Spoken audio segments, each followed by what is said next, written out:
जय हिंद। हम class 10th का साइंस पढ़ रहे हैं जिसमें हम चैप्टर पढ़ रहे हैं जैव प्रक्रम यानी लाइफ प्रोसेसेस। और आज हम इस लेक्चर में पढ़ेंगे पादपों में परिवहन के बारे में, यानी कि पेड़ पौधों में परिवहन कैसे होता है, तो इसी के बारे में पढ़ेंगे। परिवहन होता क्या है? तो हम बाबू आपको पिछले कई लेक्चर से बताते आ रहे हैं कि परिवहन कुछ नहीं है। किसी भी चीज को कहीं मारकर है इसको उठा के वहां पहुंचा दिए तो क्या हो गया? परिवहन हो गया। मतलब एक जगह से दूसरी जगह कोनो चीज को पहुंचा दिए आप तो उसका परिवहन हो गया। ठीक, तो परिवहन क्या है? परिवहन किसी चीज को एक जगह से दूसरी जगह पहुंचाना ही परिवहन है।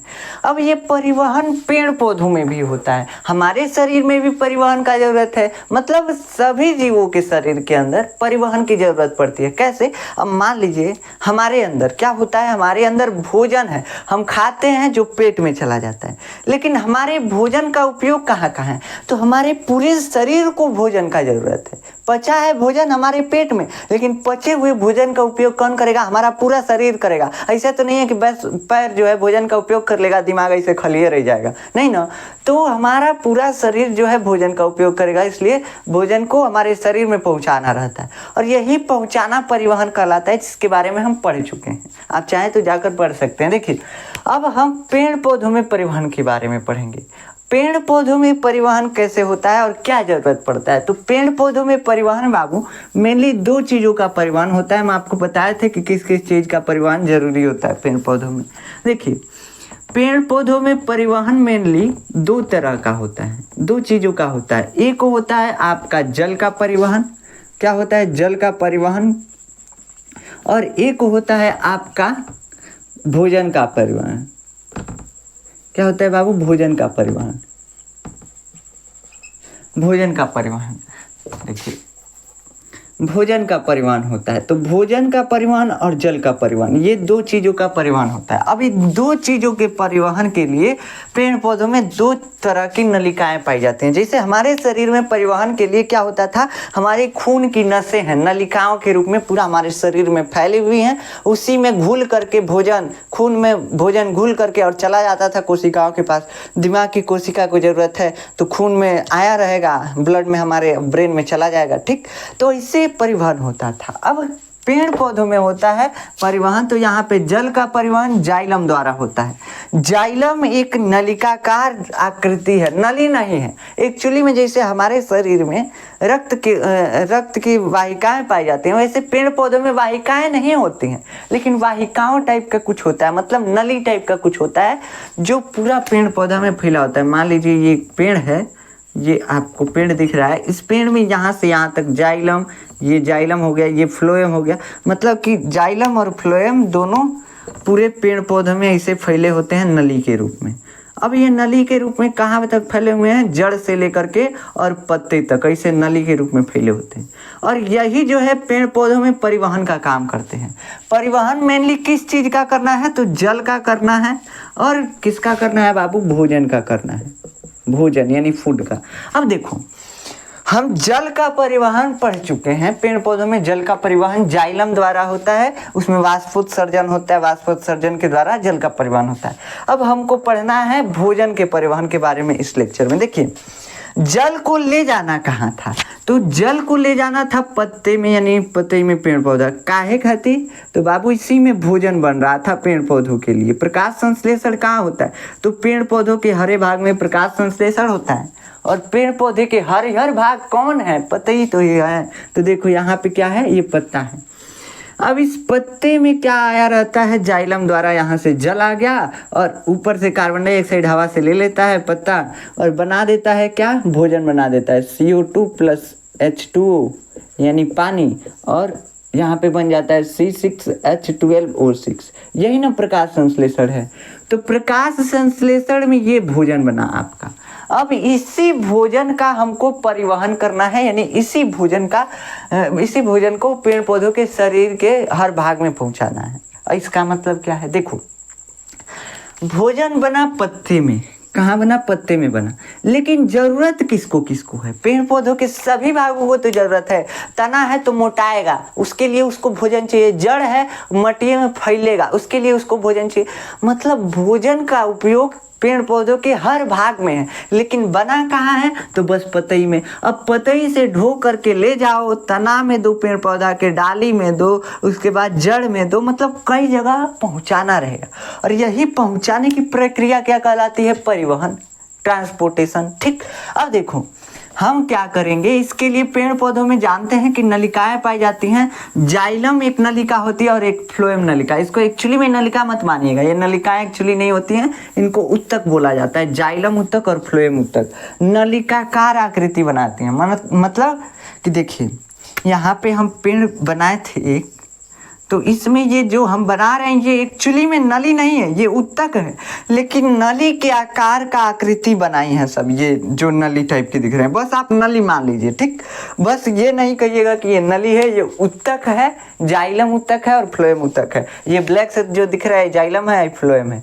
ठीक, अब देखिए होता क्या है, जाइलम से तो जल जाएगा। ठीक, जाइलम से जल ऊपर गया पत्ते तक। अब फ्लोएम क्या करेगा, भोजन का परिवहन करता है। तो बाबू देखो, दो चीज के लिए अलग अलग नली, जल के लिए अलग नली जिसका नाम जाइलम, और भोजन के लिए अलग नली जिसका नाम फ्लोएम होता है। पेड़ पौधों में अलग अलग नलियां इन दोनों का परिवहन करती हैं।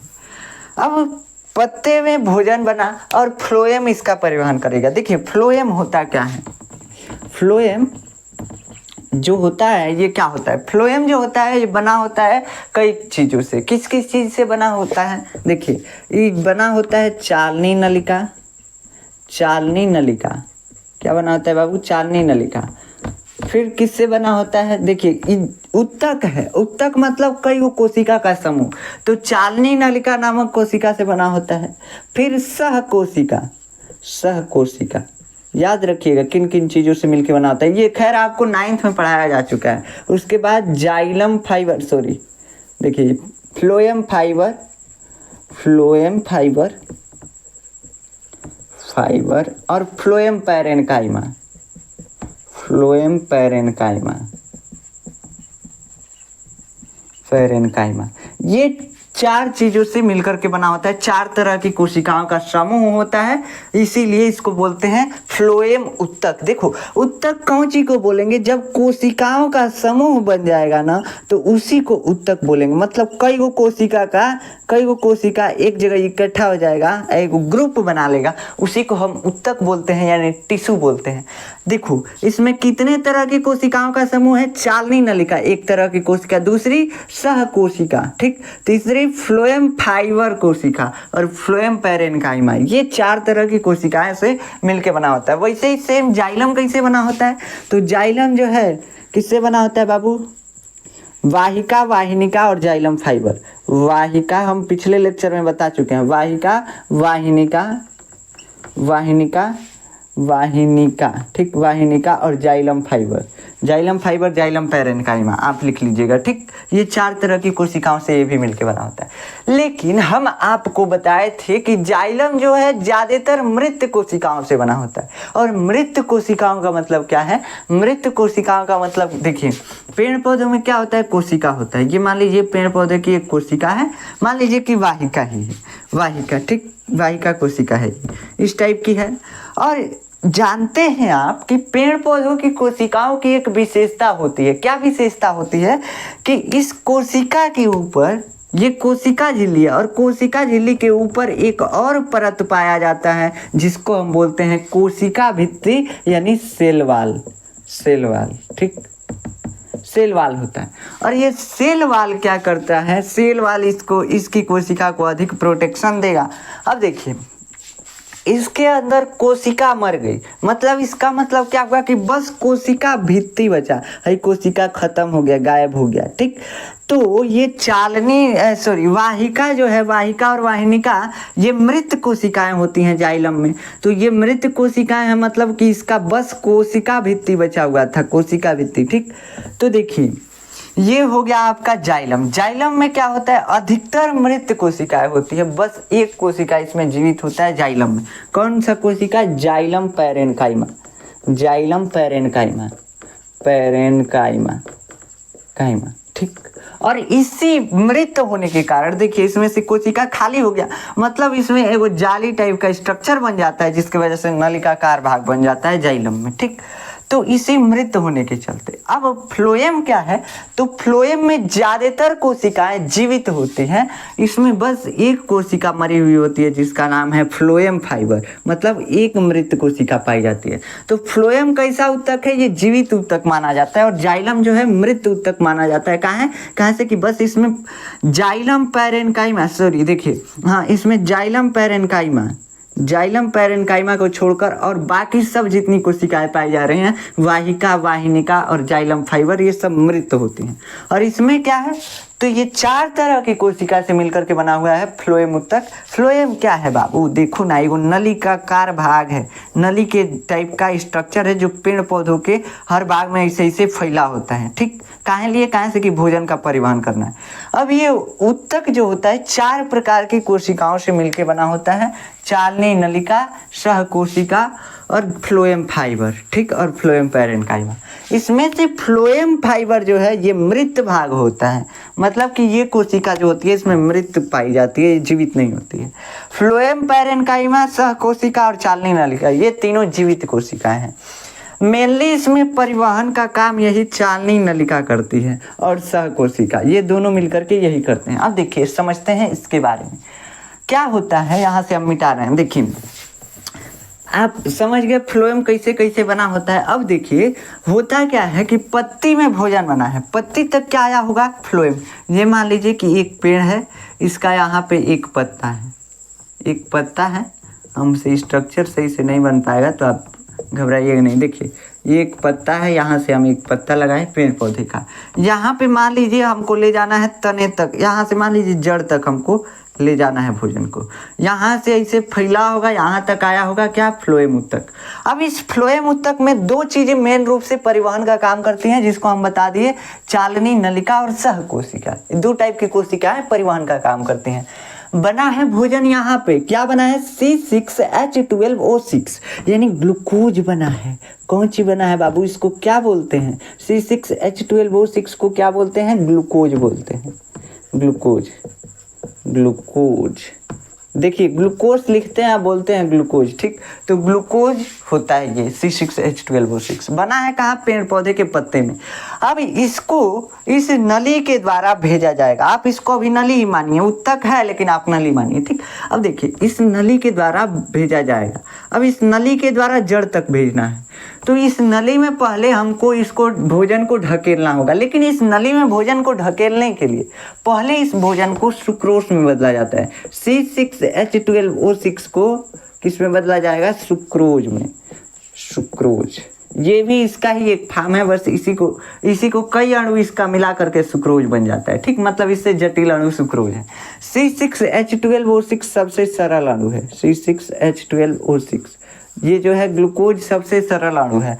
अब इसको मिला करके मान लीजिए कई गो अणु मिला दिए ना, मान लीजिए C6H12O6 ऐसे मिला के कई गो और बनता है क्या, सुक्रोज।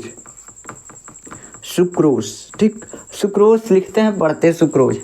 अब इस सुक्रोज को इस जाइलम फाइबर में, फ्लोएम ऊतक में क्या करेंगे, ढकेल देंगे। कहाँ से कि यहाँ से यही परिवहन करके और जड़ तक भोजन को ले जाएगा। क्या करेगा, यही परिवहन करके और जड़ तक ले जाएगा। अब इसमें होता है यहाँ पे सक्रिय परिवहन और निष्क्रिय परिवहन। देखिए जिस परिवहन को करने के लिए, मतलब अगर मान लीजिए ये मार्कर है हमारा, इस मार्कर को उठा के यहाँ से यहाँ रखने में हम अपना ऊर्जा लगा रहे हैं, तो ये है सक्रिय परिवहन। मतलब ये हम सक्रिय परिवहन कर रहे हैं, हमको ऊर्जा लगाना पड़ रहा है, इस मार्कर को ढकेल के यहाँ तक ले जाना पड़ रहा है, तो ये हो गया सक्रिय परिवहन, मतलब ऊर्जा लगा रहे हैं। ठीक, एक्टिव ट्रांसपोर्ट बोलते हैं। ठीक, एक्टिव ट्रांसपोर्टेशन। अब देखिए, अब एक होता है निष्क्रिय परिवहन क्या होता है, बिना काम किए ना कोई परिवहन हो जाए। जैसे है मार्कर ऐसे छोड़े लुढ़क गया, नीचे गया ना, बिना हमारे बल लगाए, बस छोड़े तो तुरंत नीचे चला गया, है कि नहीं। तो ये हमको ऊर्जा नहीं लगाना पड़ा, ये अपने आप हुआ, हमको ऊर्जा नहीं लगाना पड़ा है। ठीक, तो ये हो गया निष्क्रिय परिवहन। आखिर मार्कर जो एक जगह से दूसरे जगह गया, ऊपर से नीचे गया, मतलब इसका परिवहन हुआ, लेकिन हमको इसके परिवहन के लिए ऊर्जा नहीं लगाना पड़ा। तो सेम यहाँ पे ऐसे ही होता है। देखिए यहाँ पे हमको ऊर्जा नहीं लगाना पड़ता है। इसको जब हम जल को परिवहन करते हैं, जल का परिवहन कराते हैं, तो ऊर्जा हमको नहीं लगाना पड़ता है। जाइलम में जल का परिवहन के लिए हमको ऊर्जा नहीं लगाना पड़ रहा था, परासरण दाब लग रहा था और वाष्पोत्सर्जन, इसके वजह से यहाँ पे जल जो है पत्तियों तक पहुँच जा रहा था। आप जाकर वो लेक्चर समझेंगे तो आपको समझ में आ जाएगा, ठीक। तो उसमें निष्क्रिय परिवहन हो रहा था, जल के परिवहन में निष्क्रिय परिवहन हो रहा था, मतलब उसमें ऊर्जा नहीं लगाना पड़ रहा था। पानी ऐसे ही बिना ऊर्जा लगाए ऊपर तक चढ़ जाता था, पत्तियों तक पहुंच जाता था। लेकिन अब इस भोजन के साथ क्या होता है, इस भोजन के साथ ये होता है कि इसको हमको ढकेल के उसमें पहुंचाना पड़ता है, मतलब ऊर्जा लगाना पड़ता है। तो पेड़ पौधे अपना ऊर्जा खर्च करके ये जो भोजन बना हुआ है सुक्रोज में बदल दिए ना, यहाँ पे ग्लूकोज था, ग्लूकोज को मिला करके सुक्रोज बना दिए, सुक्रोज बना दिए, और इस सुक्रोज को हमको भेजना है जड़ में, ठीक।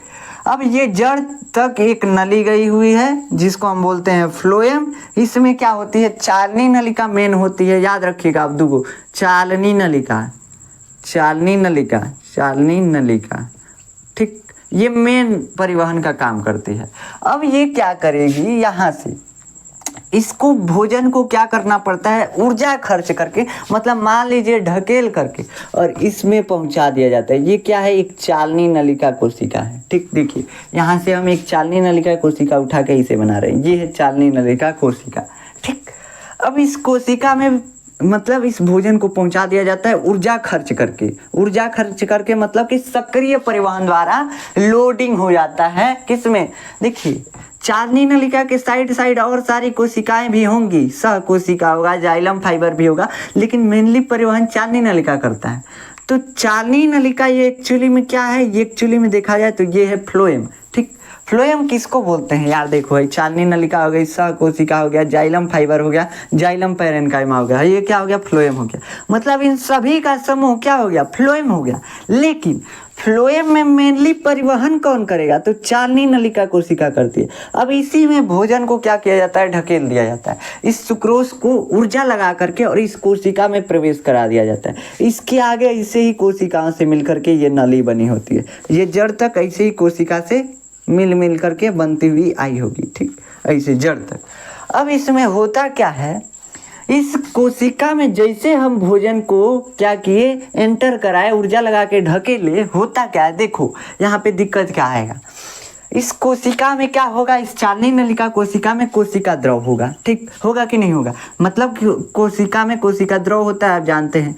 अब इस कोशिका द्रव का सांद्रण अधिक हो जाता है, ये क्या है, सांद्रण। देखो अगर पानी है उसमें कुछ माटी घोलोगे, चाहे पानी में चीनी घोलोगे, चाहे नमक घोलोगे, गाढ़ा होता जाएगा, पानी गाढ़ा होता जाएगा, है कि नहीं। सेम वैसे ही यहाँ पे होता है, इस चालनी नलिका में जब सुक्रोज घुलता है, सुक्रोज चीनी ही है, एक प्रकार का चीनी है सुक्रोज, ठीक। सुक्रोज क्या है, चीनी ही है।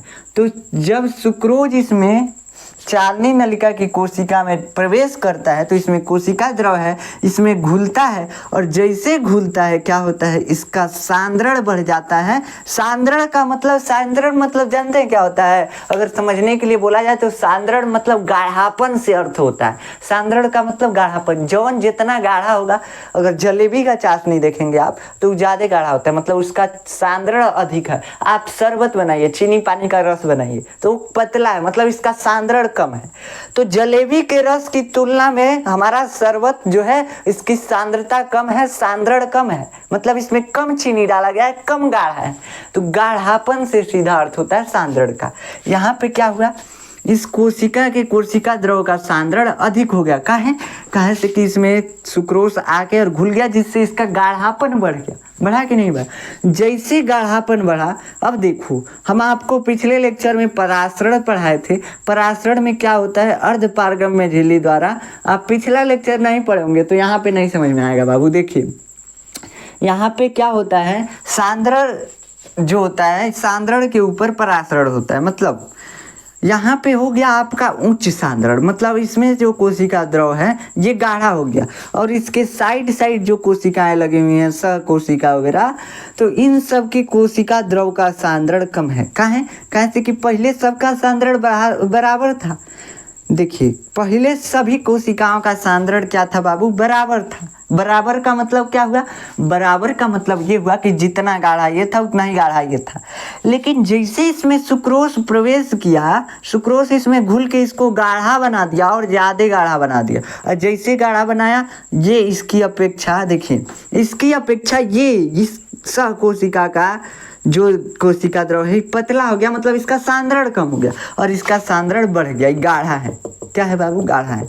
अब देखो ये गाढ़ा है तो इसमें होता क्या है, परासरण ये कहता है कि कोई भी द्रव अर्धपारगम्य झिल्ली द्वारा निम्न सांद्रण से उच्च सांद्रण स्थल की ओर बढ़ने लगता है, जिसे हम परासरण कहते हैं। ये क्या है, ये बीच में जो है अर्धपारगम्य झिल्ली है, ये निम्न सांद्रण है मतलब पतला विलयन है, और ये गाढ़ा है, गाढ़ा है मतलब मोटा विलयन है, ठीक, इसका सांद्रण अधिक है।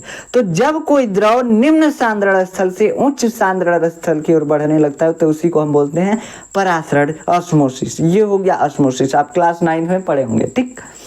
अब इस ऑस्मोसिस के द्वारा इसमें से, इस कोशिका द्रव में से कुछ कोशिका द्रव फ्लो होकर इस कोशिका में चला जाता है, ठीक, इसको पतला करने के लिए, ठीक। तो इसका सांद्रण फिर से बराबर करने के लिए इसमें से पतला द्रव जाने लगता है, जिससे ये पतला हो जाए। अब मान लीजिए जलेबी का चाशनी है, उसमें पानी घोरेंगे तो पतला होता जाएगा कि नहीं, सेम वैसे ही यहाँ पे है गाढ़ा हो गया है, इसमें इधर से कोशिका द्रव और जा रहा है इसको पतला करने के लिए, इसका सांद्रण कम करने के लिए, ठीक। तो इसका सांद्रण कम करने के लिए अपने आप गति होती है, जिसको हम परासरण बोलते हैं।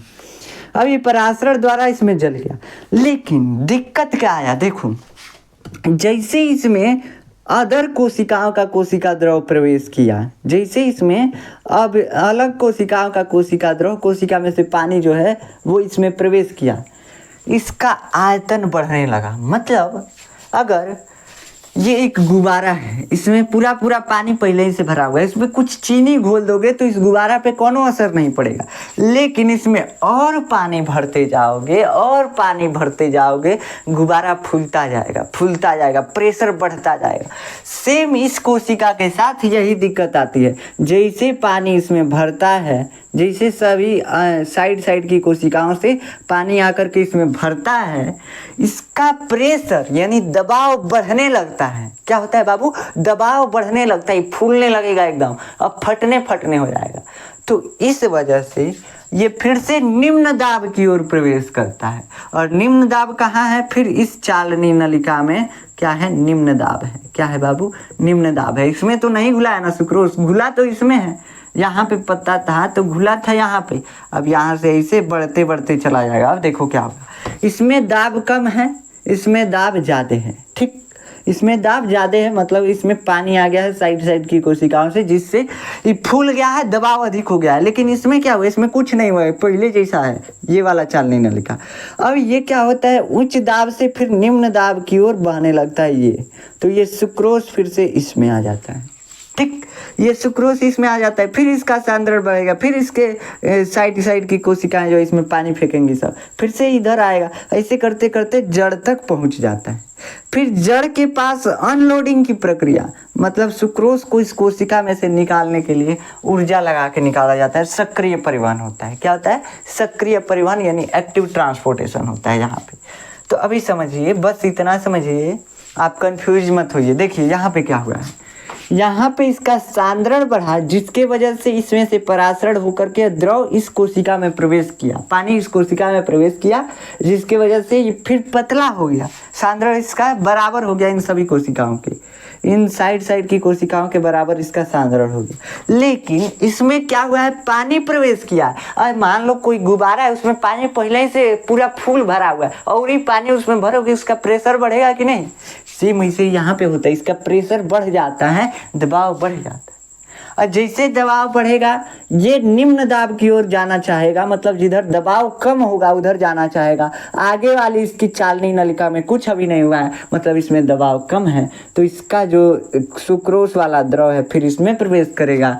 फिर ऐसे इसका सांद्रण बढ़ेगा, इसके साइड की कोशिकाएं इसमें क्या करेंगी, जल परासरण द्वारा भेज देंगी, फिर इसका प्रेशर बढ़ेगा, फिर ये वैसे है तो इसमें चला आएगा, ठीक। ऐसे करते करते लास्ट तक सुक्रोज जो है परिवहन कर लेगा, निष्क्रिय परिवहन कर लेगा बीच में।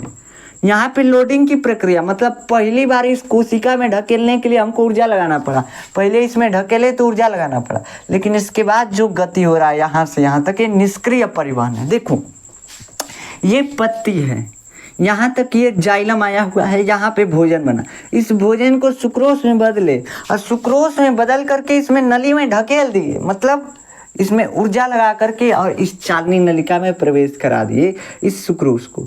तो प्रवेश कराने में ऊर्जा लगा, लेकिन इसके बाद यहाँ से जो आगे गति कर रहा है इसमें पेड़ पौधों का कोई ऊर्जा खर्च नहीं होता है, बस परासरण हो रहा है। परासरण आप जानते हैं बिना ऊर्जा वाला क्रिया है। परासरण के द्वारा इसमें जल भरा, जिसकी वजह से इसका प्रेशर अधिक हुआ।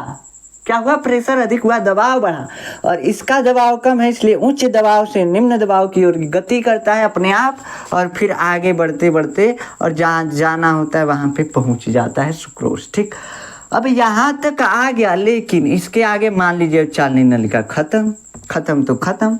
अब इसको क्या करना है? यहाँ पे उतारना है, इसलिए चालनी नलिका खत्म हो गई है, मतलब कि जड़ में ले लेना है। अब फिर फ्लोएम में से निकाल लेना है। ये फ्लोएम नलिका है और इस फ्लोएम नलिका में से हमको जड़ में चाहिए भोजन, तो इसमें से निकालना है। ठीक, अब इसको निकालने के लिए, इस फ्लोएम में से निकालने के लिए भी हमको ऊर्जा खर्च करना पड़ता है।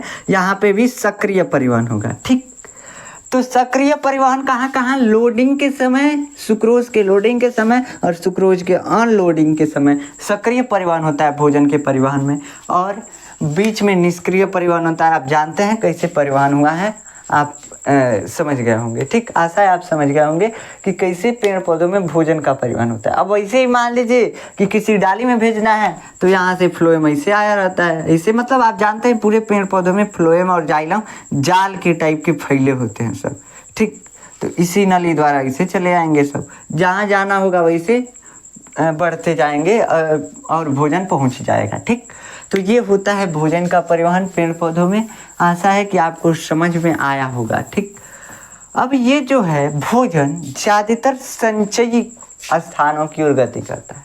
इसका मतलब क्या है? संचयी स्थान। देखिए, जितना हमको भोजन की ज़रूरत होती है उतना पेड़ पौधों में, सभी शरीर के सभी भागों में भोजन की ज़रूरत नहीं होती है, और भोजन जो है पेड़ पौधों की पत्ती में ज़्यादा बनता है। क्या बनता है? ज़्यादा बनता है।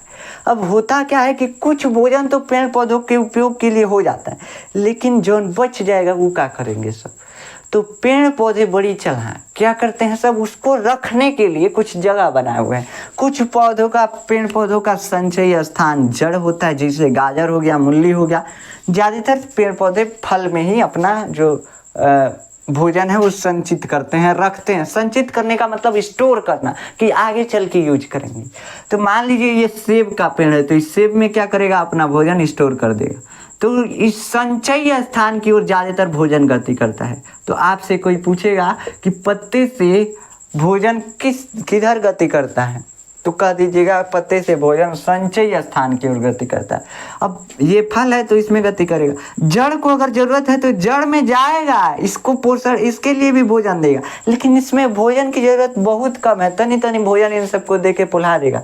और जहाँ संचित करना है भोजन, स्टोर करना है, वहाँ ज़्यादा भोजन जाएगा स्टोर होने के लिए। ठीक, यही स्टोर हो जाता है भोजन, तो हम तोड़ करके और फल खा लेते हैं और यही भोजन हमको मिल जाता है। तो हम एक्चुअली में भोजन कौन सा करते हैं? तो भोजन हम क्या करते हैं? पेड़ पौधे जो संचित किए रहते हैं, स्टोर किए रहते हैं, वे चुरा के लाके खा लेते हैं। हम बहुत चोर हैं, समझ गए? तो मनुष्य जो होते हैं चोर होते हैं। अब देखिए, ये हो गया आपका भोजन का परिवहन पेड़ पौधों में, और यहाँ पे आपका परिवहन टॉपिक जो है, ट्रांसपोर्टेशन टॉपिक खत्म होता है। हम इस चैप्टर में हमको पढ़ना क्या क्या चीज़ था? तो 5 चीज़ों के बारे में पढ़ना था। पहला था पोषण, दूसरा था श्वसन, और तीसरा था परिवहन, और चौथा है उत्सर्जन। 4 टॉपिक के बारे में पढ़ना था। पोषण, श्वसन, परिवहन और उत्सर्जन। अब हमारा बच रहा है उत्सर्जन। ये भी 2 दिन का है, मात्र 2 दिन का लेक्चर, 2 लेक्चर में कंप्लीट हो जाएगा उत्सर्जन। ज़्यादा लेक्चर नहीं लगना चाहिए। वैसे हम कोशिश करेंगे कि 2 लेक्चर में कंप्लीट कर दिया जाए उत्सर्जन को। तो आशा है कि आपको उत्सर्जन, यहाँ पे पादपों में भोजन का परिवहन समझ में आया होगा। अगर आपको इसका नोट्स चाहिए तो आप जाकर देखेंगे तो आपको नोट्स मिल जाएगा डिस्क्रिप्शन बॉक्स में, वहाँ पे आपको PDF नोट्स का लिंक मिल जाएगा, आप जाकर वहाँ से नोट्स डाउनलोड कर सकते हैं। ठीक, ऐसे आप अपने मन से नोट्स बनाइएगा। आलसी लोग जाते हैं यार नोट्स डाउनलोड करने, आप लोग आलसी नहीं हैं। देखिए आप लोग नोट्स अपने मन से बनाइएगा। अब आशा है कि आपको भोजन का परिवहन पेड़ पौधों में समझ में आया होगा। मिलते हैं नेक्स्ट लेक्चर में, तब तक के लिए जय हिंद।